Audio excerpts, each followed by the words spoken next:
She has been working with me for 2 years now, and she came to me with this paper and she says, I want to do this paper. She will tell you about it. And I said, sure. And from that time, we have spent many hours in my office looking at the paper. We have spent many hours repacking columns. We have spent many hours just chit-chatting.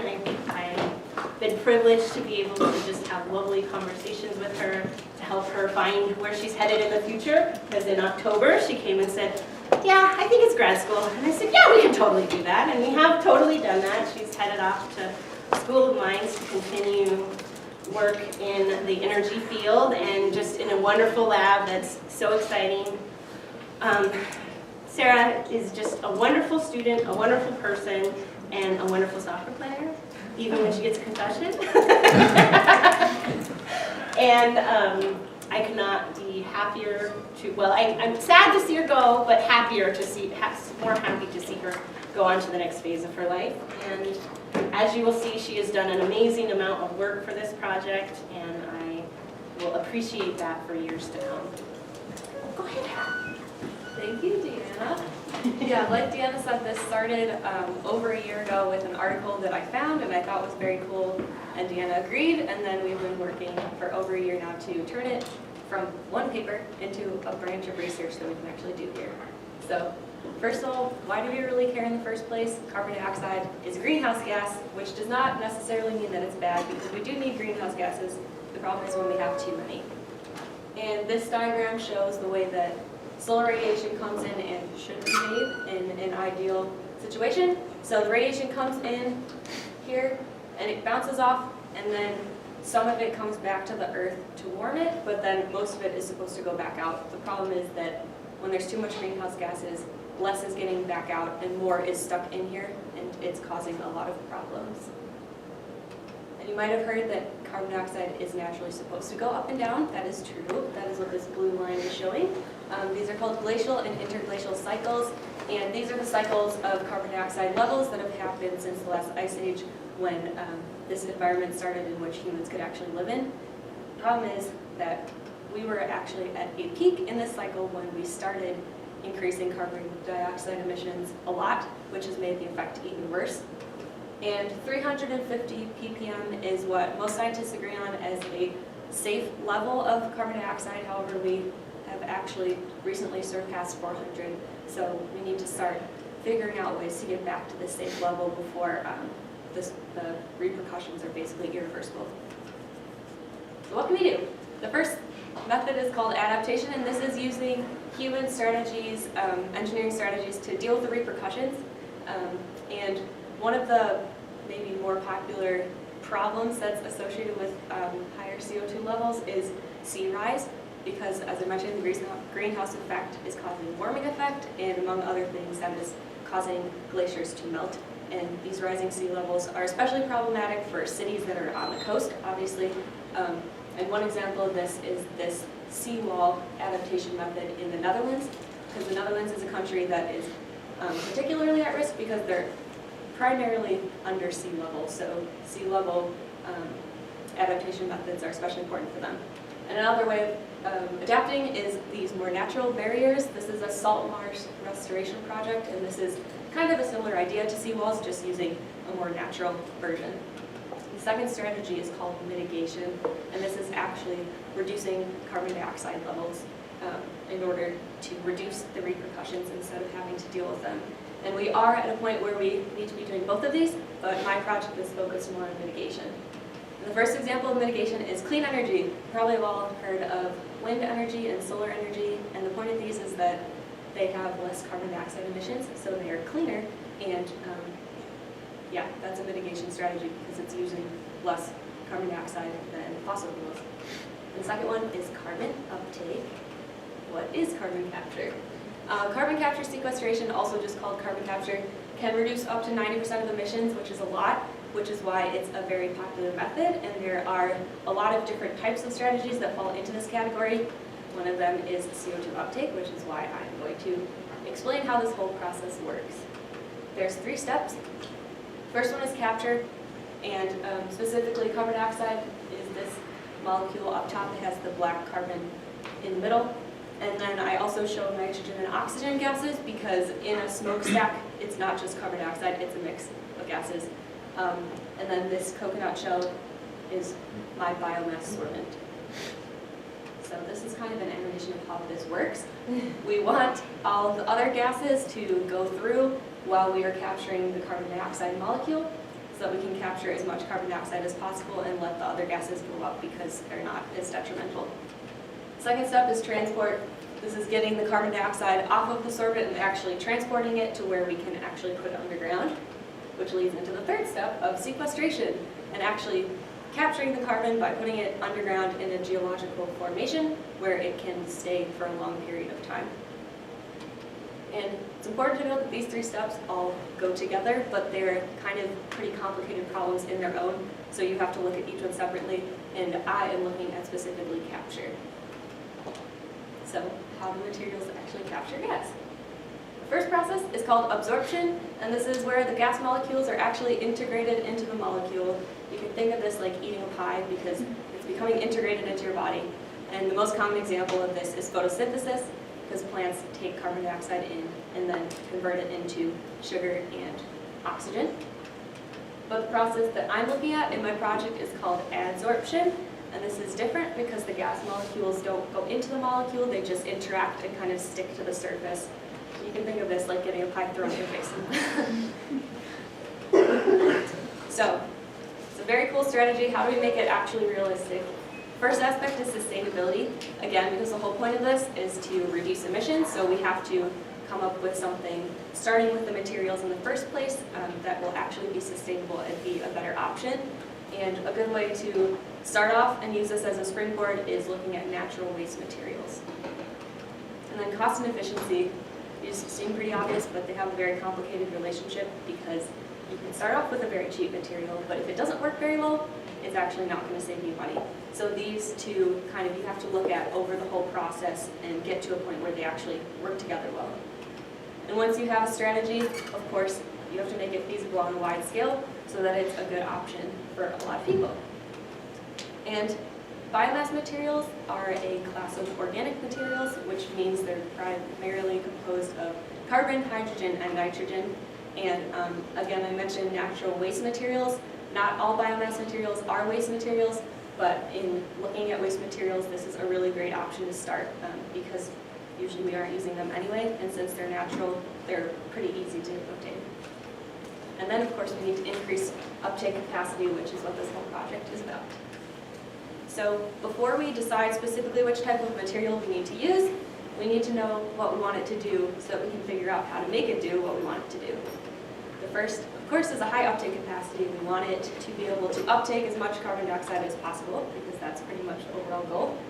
And part of this, if you remember in the capture step, I showed how you want the other gases to flow through and it to grab the carbon dioxide because we want it to be able to grab as much carbon dioxide, and if it has other gases on the surface, it can't grab as much.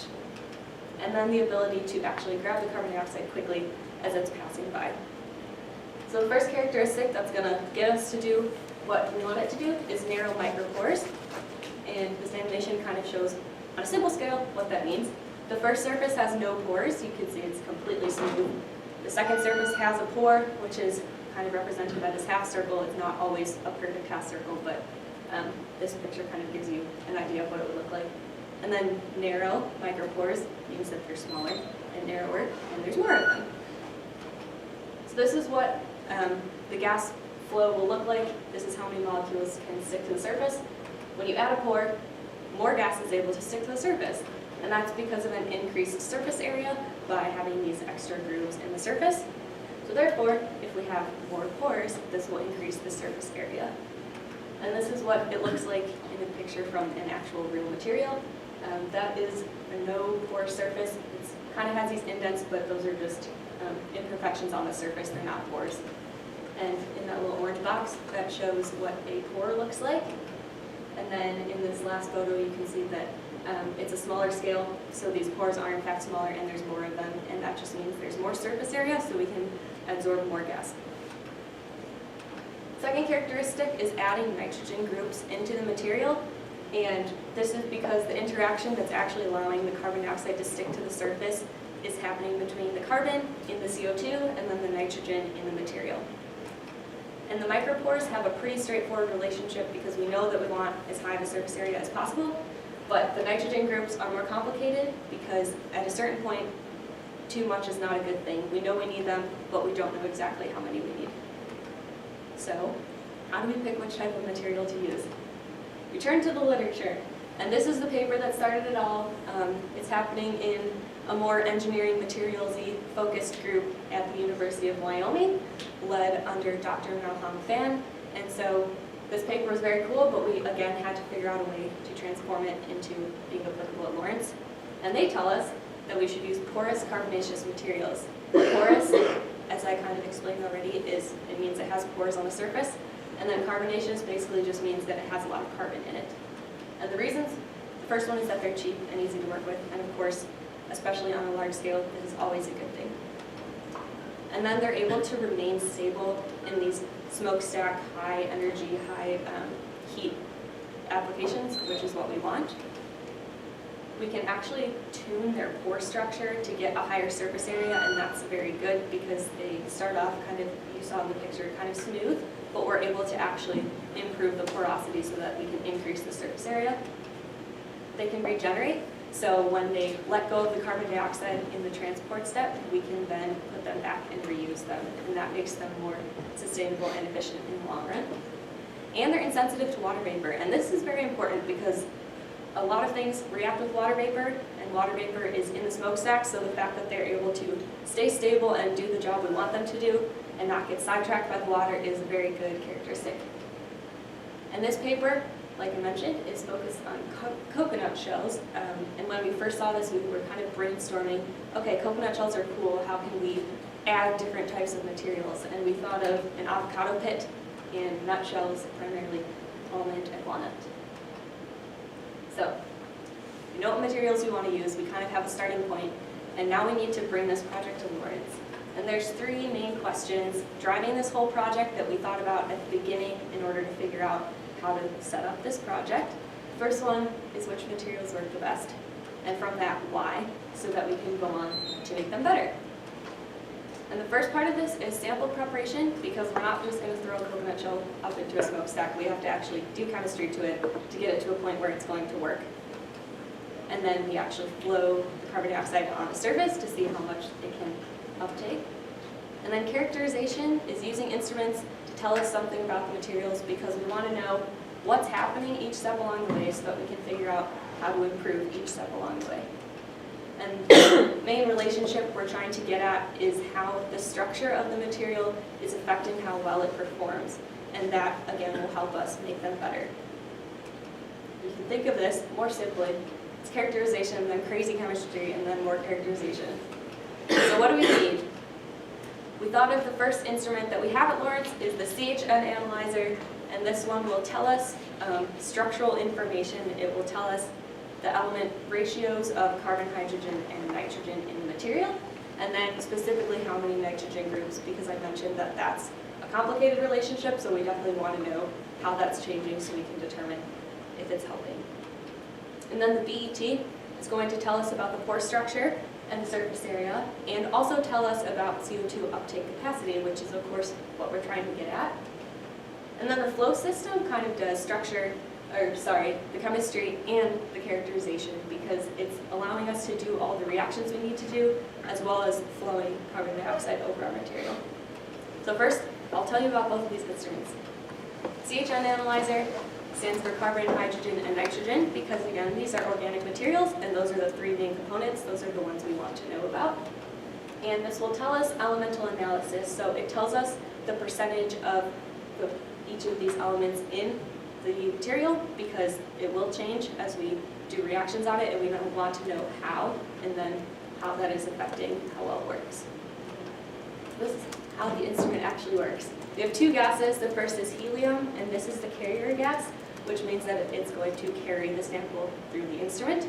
And then oxygen, which is the combustion gas, and I'll explain that in 1 second. So first, we put our sample in the auto sampler, and these are little tin cups. That's exactly what they look like. They're very small, but they're these little tin cups. You put a little bit of your sample in there, and then you fold it up into a packet, and it's very fun to work with. And then you put that tiny packet in the auto sampler so that it's able to be carried through by helium. And then you have the combustion chamber, and this is where the oxygen gas comes in because it reacts with our sample in order to produce carbon dioxide, water, and nitrogen gas. And this reaction is catalyzed by the solids that are actually packed in this tube. And then it goes on to be reduced into these three main components that I just mentioned. Carbon dioxide will tell us the carbon component, and water will tell us about hydrogen, and nitrogen gas will tell us about nitrogen. And then it's mixed until the mixture is homogeneous, so it's an even mixture throughout, so when it gets into the next part, it's all even. And then it goes into the separation chamber where it's separated by frontal chromatography and detected based on thermal conductivity, and I will explain what that means. So this is the steady state readout that the instrument uses in order to determine the composition. And steady state means that you are at a steady state, so the flow in is the flow out, and that's why we have these plateaus. And so the frontal chromatography part, which is the separation, is what's allowing us to get these plateaus. It's because the gas is in this even mixture, and it's allowed to flow in at controlled rates over a longer period of time instead of all rushing in at the same time. And the reason that they chose this method in this instrument is because if you let it go through all at the same time, it gets a bunch of peaks, and then you have to separate those. But this method allows it to have these nice even plateaus, which is easier to analyze from. And then the difference between these plateaus is based on the thermal conductivity, the ability of the different species to conduct heat, and that's how the instrument detects how much of each component is there. Then the BET. That stands for Brunner, Emmett, and Teller because they're the three men who came up with the theory behind this instrument. They published a paper in 1938, so that's relatively new.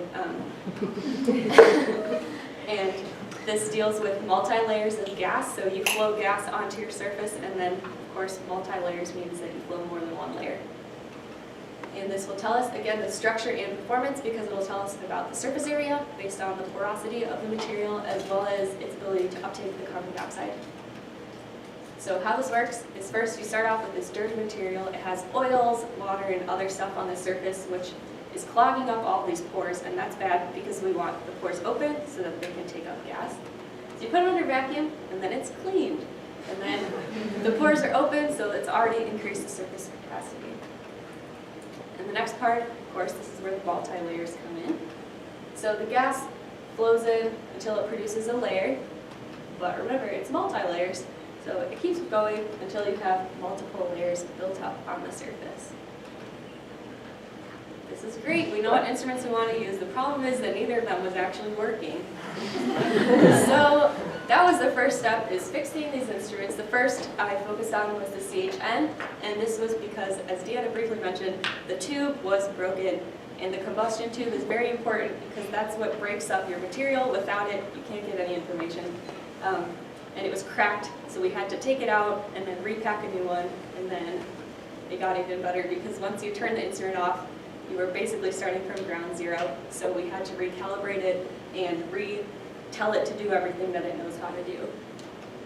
But we did it, so now we can do runs. The BET wasn't necessarily broken. We've had this instrument for a few years, but we have not figured out a way to actually do a full run before last term.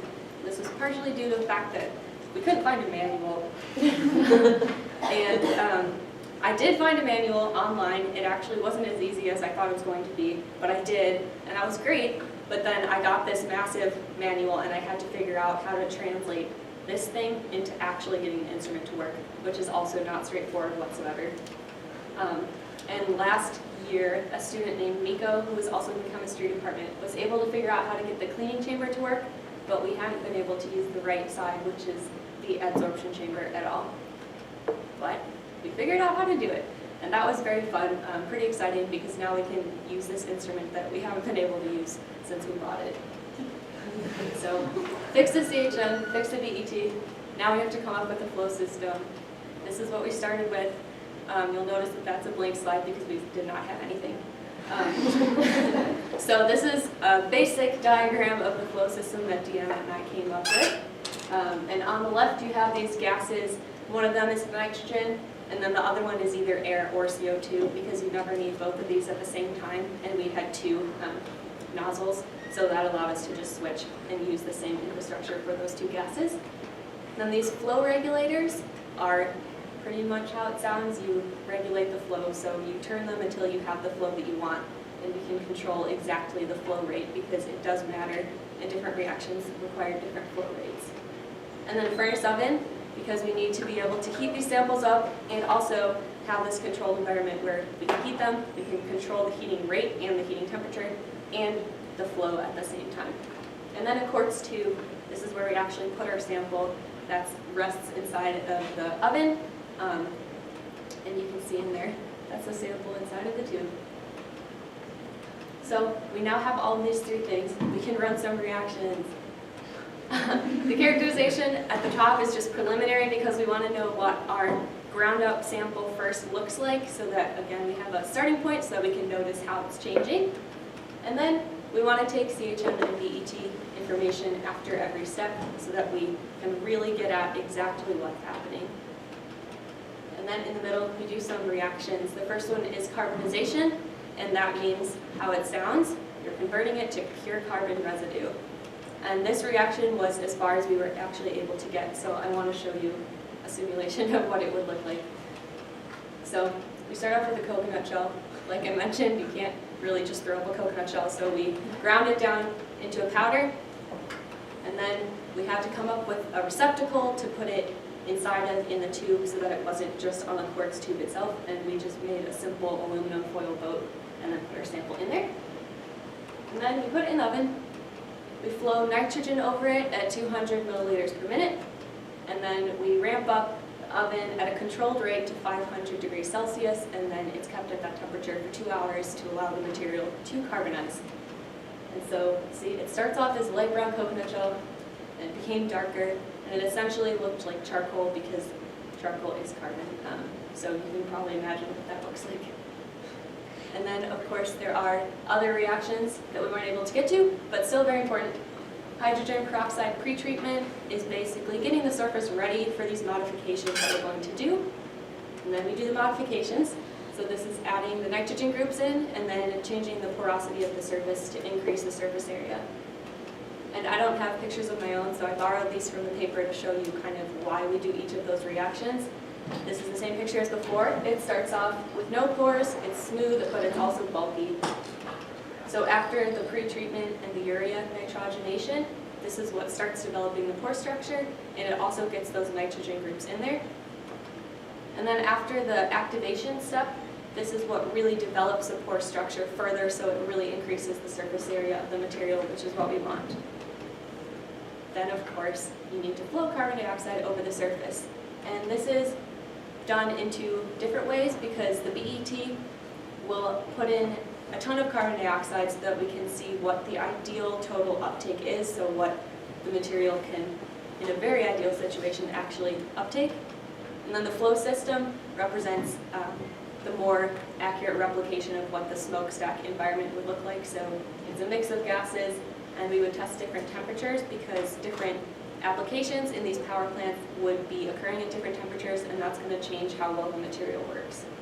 And we want to do both, because there would be a discrepancy between the two, and that's going to give us kind of like an idea of what we need to do to get from the realistic uptake to the actual ideal uptake, to get it to uptake as much as possible. So, in conclusion, I learned a lot. We were successfully able to get from a cool article into setting up this branch of research here. And like Deanna mentioned, a lot goes into that, and I didn't realize quite how much goes into that, but I definitely was very happy that I got to do a project of this nature, because I liked doing the reactions. I'm glad I got to at least one of them, but I got to learn kind of why we're doing all of this. And you just see this you see this flow system, but I also know a lot more of why all of those components are there, which I found really rewarding. Future directions, the first one is to finish the experiment. Pretty straightforward. And then from that, determine how the structure is affecting the performance so that we can get back to those questions of making it better. And then test new materials, like our avocado pit and the mixed nutshells, and then change the parameters and see what happens. So I'd like to make a few acknowledgements. Deanna, thank you for letting me come up with this cool project and helping me every step along the way. And Daniel Martin was very helpful. He helped order all of this stuff, which I did not know how to do, and helped me set up some of this stuff too, so that was awesome. And then Dr. Dave for teaching this class, helping me with my presentation, the chemistry department in general, and then the senior experience grant, because without that money, I would not have been able to do any of this. And then Dr. Mahong Fan, who is the professor at the University of Wyoming, who inspired my whole project. I also want to make a shout out to Chris. He's sitting up there because he helped me grind up this coconut shell, which was actually harder than grinding up rocks. So that was much appreciated, so thank you. Oh, yeah. That's easy. That's easy.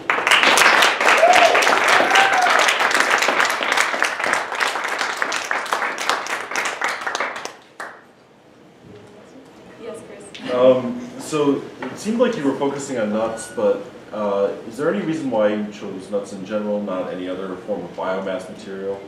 Well, this was just generally thinking like what is similar to a coconut shell, and at this point, this was last year, so I didn't know the actual composition of the coconut shell, but just thinking of like similar textures of materials, and I also did look up to see what compositions of certain biomass materials looked like, and I found a couple tables, so from there I was looking at, well, nutshells look pretty similar in composition, and I think that once someone else is able to test them, that'll probably open up new materials to test. And the avocado pit was because I did not see that in any paper. That could be because it doesn't work, but that also could be because no one thought of it, so that was just something that we thought of. Yeah. You have to like rip off all the spindly little hairs on the outside of the coconut? No, I actually looked up and found ones that come with all of those removed, so I think they were kind of dried at least, so that those weren't on there by the time I got them, which was very helpful. Yes, Cecily? So the carbonization step is part of that like crazy chemistry part, right? So that required a lot of heat, it looked like.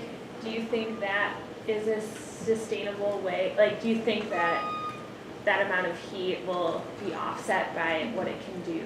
Yeah, that's a really good question, and I actually did not find the answer in the papers I was looking at, and I think that that's very important. That is kind of like with this whole question, these materials need to be able to do more than they're taking, and I don't actually know if they are, and I think that's because this type of research is still pretty new, but I imagine that there's some work going into that because that's a very good point. It's not going to be sustainable if it's taking up too much heat to begin with. Yeah. What is the carbonization step actually doing on a very like chemical level? What does that do to the material? It's turning it into pure carbon residue because there are other components in there, and we don't really care about those. We want it to be pretty much just carbon, and since it's a biomass material, it starts off with carbon, hydrogen, and nitrogen, but that's just increasing the carbon content overall because we want to then, I know it sounds kind of counterintuitive, then introduce more nitrogen, but control how much is going in there. Yeah. Yes, yes. For the future directions, like for other students doing the project, we were talking about connecting the structure and the performance. So a lot of that structural data would come from like scanning electron microscopes. Do we have stuff like that at once to get that structural data, or is that? No, we don't have a way to look at the surface, which I think would be very nice, but we do have the CHN, which is going to give us numbers of the percent ratios of carbon, hydrogen, and nitrogen, and then the BET will give us, again, numbers of how the surface area has increased. I agree it would be nice if that's possible to get actual pictures of it, because I think it's nice to have a visual, but we definitely, now that those instruments are working, have a way to get the numerical values.